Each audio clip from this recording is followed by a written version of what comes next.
Good morning বন্ধুরা। এই যে আমাদের যে মুরগির বাচ্চাগুলো ফুটে বেরিয়েছিল তাদের আপডেট। এগুলোর বয়স 1 মাস হতে চললো। এখন এগুলো খুব অ্যাক্টিভ হয়ে গেছে। 9টা আছে, 9টার মতো আছে।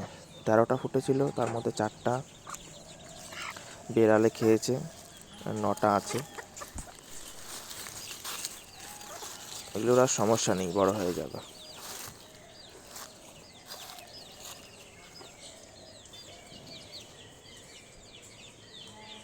সব উড়ে বেড়াচ্ছে।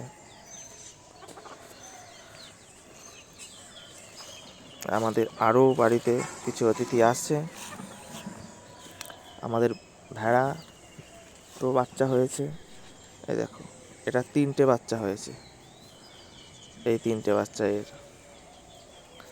আর একটা আছে, সেটাও বাচ্চা দিয়েছে। ওই যে দূরে আছে সেটা, ওটাও 2টো বাচ্চা দিয়েছে। আর একটা আছে, সেটা সেটা কোথাও গিয়েছে, ওটাও 3টে বাচ্চা দিয়েছে, বাট ওটার একটা বাচ্চা দুর্বল ছিল খুব, মারা গিয়েছে। আছে ওটা, ভেড়া কোথায় চলে বা গেল।